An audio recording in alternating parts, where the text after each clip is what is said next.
Assalamualaikum warahmatullahi wabarakatuh. Apa kabar sahabat semua? Semoga kita semua selalu sehat, panjang umur, dan dilimpahkan rezeki yang halal serta berkah. Amin ya robbal alamin. Pada suatu malam yang gelap gulita, ketika bulan bersembunyi di balik awan dan bintang pun enggan menampakkan sinarnya, kota Baghdad menjadi sangat sunyi.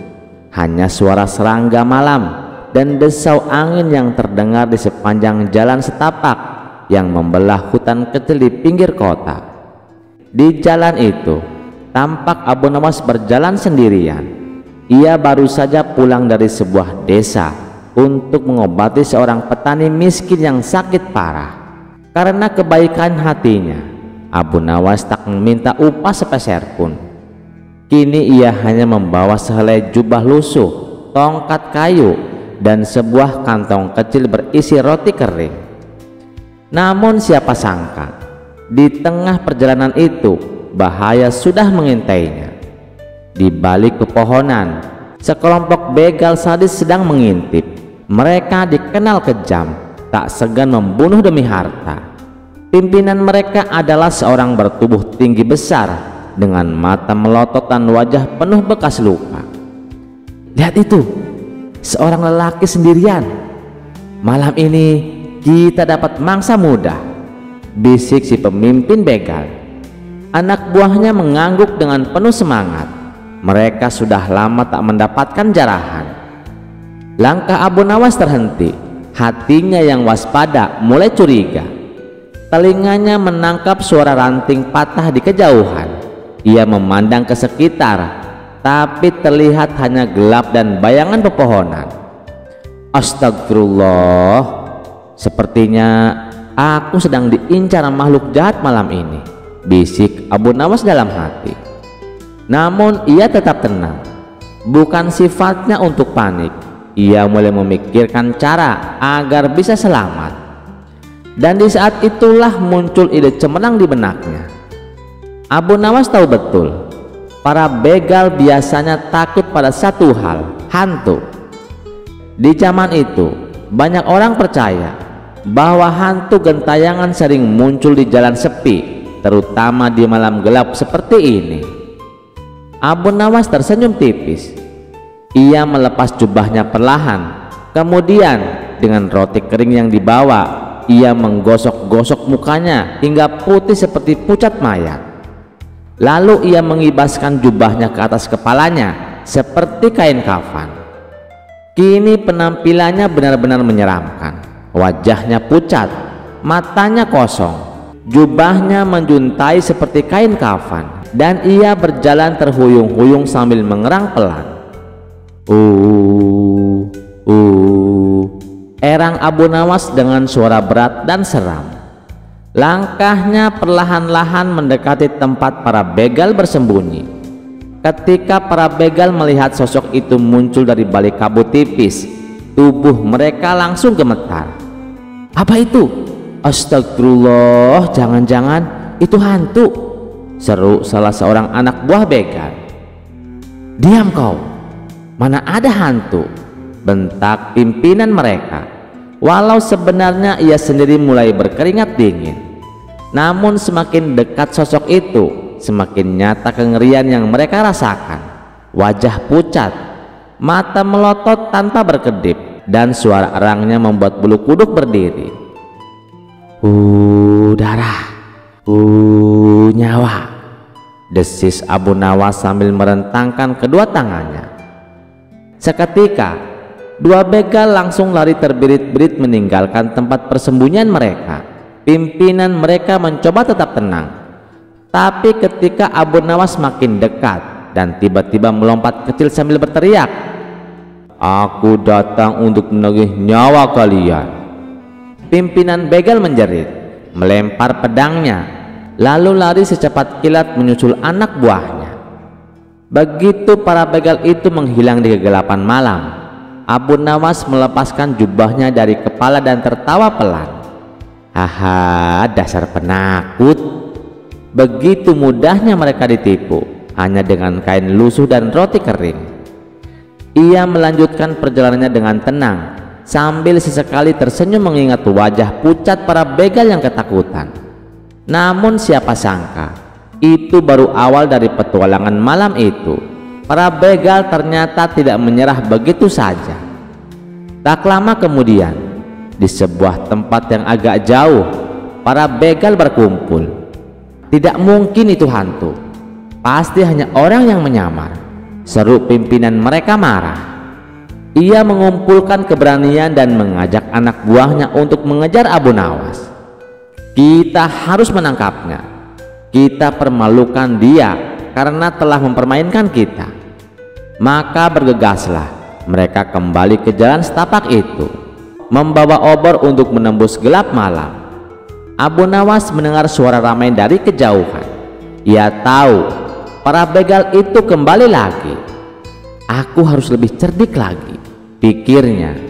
Ia melihat ada sebuah pohon besar dengan akar menjulur. Di sana ia menggali sedikit tanah dengan tongkatnya, lalu berbaring setengah terkubur. Kain jubahnya dibentangkan menutupi tubuhnya, dan ketika para begal itu tiba, Abu Nawas kembali beraksi. Aku adalah arwah yang tertinggal di sini. Siapa yang berani menggangguku akan kutuntut nyawanya. Teriaknya keras, suaranya menggema di hutan. Para begal langsung membeku. Satu persatu obor mereka padam karena angin. Gelap total menyelimuti mereka. Tanpa pikir panjang, mereka lari tunggang langgang. Kali ini tak akan kembali lagi. Setelah para begal lari terbirit-birit, Abu Nawas perlahan bangkit dari persembunyian di balik akar pohon. Ia mengibaskan jubahnya, menghapus debu dari wajah dan tangannya. Alhamdulillah, selamat lagi, gumamnya sambil tersenyum.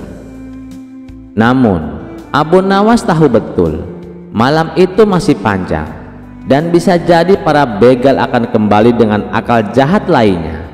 Oleh karena itu, ia memutuskan untuk mencari pelindungan di tempat yang lebih aman. Di kejauhan, samar-samar Abu Nawas melihat sebuah bangunan tua seperti gubuk kosong. Ia melangkah ke sana dengan hati-hati. Angin malam terasa semakin dingin dan hutan di sekelilingnya semakin menyeramkan. Sesampainya di gubuk tua itu, Abu Nawas membuka pintunya yang sudah reot. Ternyata di dalamnya hanya ada kursi patah, meja rusak, dan sebuah pelita mati di sudut ruangan.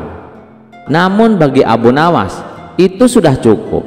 Ia duduk bersandar, menarik nafas lega, dan memejamkan mata sejenak. Sementara itu, di sisi lain hutan, para begal yang lari tadi kini berkumpul dengan kelompok begal lainnya. Pimpinan mereka yang wajahnya masih pucat berteriak, "Kita dipermalukan. Malam ini harga diri kita hancur karena ulah seorang manusia yang menyamar jadi hantu." Maka terkumpullah belasan begal dengan obor, pedang, dan tombak. Mereka bertekad untuk memburu si penipu sampai dapat. "Cari dia, jangan beri ampun," seru pemimpin mereka. Abu Nawas mendengar keributan dari kejauhan. Ia mengintip dari celah dinding gubuk dan melihat cahaya obor mendekat. "Wah, mereka bawa bala bantuan," batinnya. Namun kepandaian Abu Nawas memang tiada tanding. Ia segera mengambil pelita rusak itu dan menggantungnya di jendela. Lalu ia menyalakan potongan kain jubahnya agar tampak seperti cahaya api yang berkelap-kelip. Tak hanya itu, ia mengambil abu dari sudut gubuk dan menaburkannya ke wajah dan tangannya hingga benar-benar menyeramkan. Abu Nawas berdiri di jendela, lalu mengangkat kedua tangannya tinggi-tinggi sambil berteriak, "Aku penunggu gubuk ini. Siapa yang mengusik akan kutarik rohnya." Suaranya menggema dan menakutkan. Para begal yang sudah siap menyerang mendadak berhenti langkahnya. Cahaya pelita yang berkelap-kelip dari dalam gubuk, suara mengerikan, dan penampakan sosok hitam dengan wajah abu membuat mereka menggigil. "Astagfirullah, itu bukan manusia, itu hantu beneran!" teriak salah seorang begal. "Lari, lari!" teriak yang lain, melempar tombaknya dan melompat ke semak-semak. Belasan begal bubar jalan, ada yang tersangkut di akar, ada yang tercebur ke kubangan, dan ada pula yang tersesat di hutan. Pimpinan mereka bahkan saking takutnya sampai pingsan di tempat. Melihat sang pemimpin tergeletak, Abu Nawas keluar dari gubuk, mendekati pria itu dan memercikkan air ke wajahnya. "Bangunlah wahai manusia, aku bukan hantu, aku Abu Nawas," bisiknya pelan. Sang pemimpin begal membuka mata melihat wajah Abu Nawas, lalu menangis. "Maafkan aku Tuan, aku telah berbuat jahat. Aku kira aku sudah mati," katanya terseduh-seduh. Abu Nawas tersenyum lembut. "Kalau kau benar-benar ingin bertaubat, kembalilah ke jalan yang benar. Jangan jadi begal lagi. Kalau tidak, lain kali bisa jadi bukan aku yang kau temui, tapi benar-benar hantu yang mencabut nyawamu." Pimpinan begal mengangguk ketakutan, lalu berjanji, "Mulai malam ini aku berhenti jadi begal Tuan, demi Allah." Begitu fajar menyingsing, Abu Nawas melanjutkan perjalanannya kembali ke kota Baghdad. Di sepanjang jalan ia melihat tombak, pedang, dan obor para begal berserakan. Sesekali ia tersenyum mengingat betapa lucunya mereka lari ketakutan seperti anak kecil. Di pintu gerbang kota, beberapa warga mendengar kabar tentang hantu gubuk yang menakuti begal. Namun Abu Nawas hanya tersenyum dan berkata dalam hati, "Biarlah, itu menjadi pelajaran bagi mereka semua bahwa kejahatan tak akan pernah menang melawan kecerdikan." Hari-hari setelah kejadian itu, para begal yang selamat tersebar di berbagai sudut hutan. Ada yang tak berani pulang ke sarangnya, ada pula yang memilih sembunyi di desa-desa kecil. Pimpinan mereka, lelaki besar bertato bekas luka di wajahnya, benar-benar berubah. Ia kembali ke desanya, menjual pedangnya, lalu bekerja sebagai petani. Setiap kali ia melihat hutan atau mendengar suara angin malam, tubuhnya gemetar, mengingat malam di mana ia dipermalukan oleh hantu yang ternyata Abu Nawas. Beberapa anak buahnya juga mengikuti jejak sang pimpinan.